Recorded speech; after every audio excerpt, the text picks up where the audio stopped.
को परिमार्जित न करके नकारात्मक चिंतन के तरफ यानी कि बुरा विचार के तरफ अगर हम अपना मार्ग प्रशस्त करते हैं तो हम हमेशा बुरा ही हो जाते हैं। परम पूज्य गुरुदेव कहते हैं कि जो जैसा सोचता है, जो जैसा करता है, वह वैसा ही बन जाता है ना। तो इसके लिए क्या आवश्यकता है? हम यहाँ पर से युवा शक्ति का आवाहन करने के लिए खड़ा हैं। तो हमारे अंदर सब कुछ होना चाहिए। हमारे अंदर पढ़ने की कौशल विकसित हो जाए, हमारे अंदर सोचने की क्षमता विकसित हो जाए, हमारे अंदर राजनीतिक सोच विकसित हो जाए, हमारे अंदर परिवार को बढ़ाने की जिम्मेदारियां आ जाए, सब कुछ आ जाए, सब दिशा की तरफ हम आगे सोच सकते हैं क्योंकि हम युवा हैं।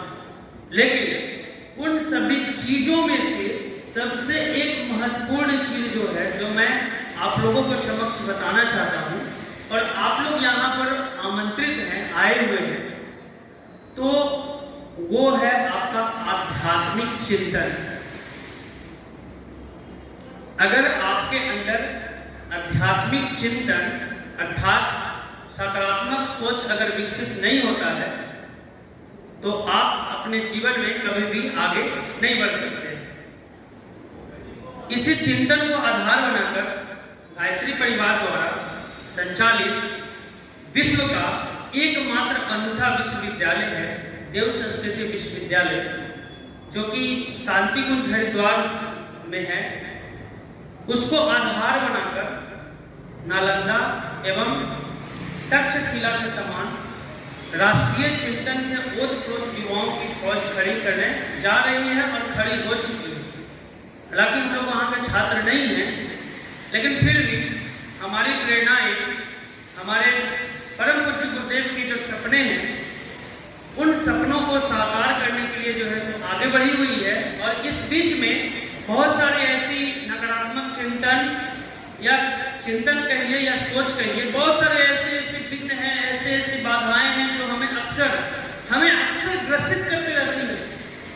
तो उन नकारात्मक सोच या गंदी सोच से बचाव के लिए जो गायत्री परिवार के द्वारा, जो युवा प्रकोष्ठ के द्वारा, मगध युवा प्रकोष्ठ के द्वारा या हमारे गायत्री परिवार के द्वारा संचालित देव संस्कृति विश्वविद्यालय के द्वारा जो आंदोलनें चलाई जा रही हैं, जो विचार क्रांति अभियान का एक सोच है जो चलाई जा रही है, वह सोच कहीं न कहीं हमें पुनः उन नालंदा और तक्षशिला के छात्रों की तरफ अग्रेसित कर रही है, आगे बढ़ाने का कार्य कर रही है, जो पूर्व में राष्ट्रीय चिंतन से ओतप्रोत हुआ करते थे। वैसे एक युवाओं का फौज हमारे तरफ से खड़ी की जा रही है, जो राष्ट्र के लिए यह शुभ लक्षण है कि इस अभियान के द्वारा हम लोग गायत्री परिवार से जितने भी जुड़े हुए युवा हैं, उनके अंदर या जो गायत्री परिवार से इतर जो बाहर युवा साथी हैं, उनके अंदर हम लोग ये प्रेरणाएं भर करके हम लोग चाहते हैं क्या कि वैसे युवा जो है वह स्वास्थ्य युवा हो। अगर स्वास्थ्य युवा होगा तो हमारा राष्ट्र सशक्त होगा, अगर शालीन युवा होगा तो हमारा राष्ट्र जो है वह श्रेष्ठ होगा, और जो स्वावलंबी युवा होगा वह जो है वह संपन्न राष्ट्र का निर्माण करेगा, और जो सेवा भावी युवा होगा वह सुखी राष्ट्र का निर्माण करेगा। ये चार जो जीवन के सूत्र हैं, या कह सकते हैं कि हमारे ये चार आंदोलन है, इस चार आंदोलन पर हम लोग नियमित रूप से काम कर रहे हैं। आज के समय में स्वास्थ्य के लिए हर कोई परेशान है। यहाँ पर आते हैं, मेडिटेशन करते हैं, ध्यान करते हैं, प्राणायाम करते हैं, साधना करते हैं, लेकिन उसके बावजूद भी हमारे चिंतन के अंदर, हमारे सोचने समझने की क्षमता के अंदर किसी भी प्रकार का कोई भी बदलाव नहीं हो रहा है। अगर बदलाव नहीं हो रहा है तो दैट मीन्स कि हमारा साधना करने का तरीका, हमारे सोचने का तरीका, हमारा अध्ययन करने का तरीका, हमें संपूर्ण दृष्टिकोण से बदलाव करने के तरीका को बदल देना चाहिए। अगर हम बदलते हैं तो जाहिर सी बात है कि हम स्वस्थ होंगे, हम योग को स्वाध्याय को अपनाएंगे तो हमारा मेंटल हेल्थ में सुधार आएगा, हमारा योग करेंगे तो हमारा आत्मा मजबूत होगा, हमारा शरीर मजबूत होगा। दूसरा है शालीन युवा। शालीन युवा कौन है? शालीन युवा वही है जिसकी चिंतन, जिसका पहनावा ओढ़ावा, जिनका सोचने समझने की क्षमता दूसरे युवा से अलग हो।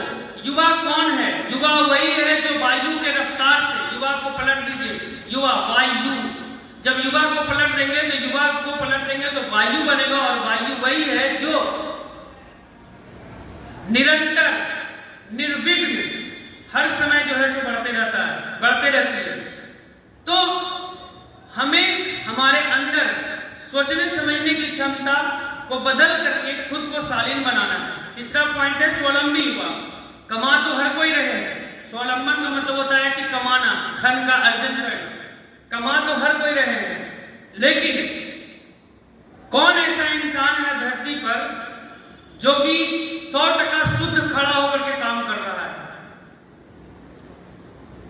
तो वैसे युवा की आवश्यकता है जिनके अंदर जो ईमानदारी है वह ईमानदारी उनके अंदर भरा हुआ रहे। हम लोग शुरू से मॉरल वैल्यू पे जो एजुकेशन में पढ़ते आए हैं कि honesty is the best policy. ईमानदारी एक अच्छी नीति है, लेकिन इस नीति के ऊपर कितना अपने आप को खड़ा उतारते हैं ये सोचने वाली बात है। और चौथा और आखिरी पॉइंट है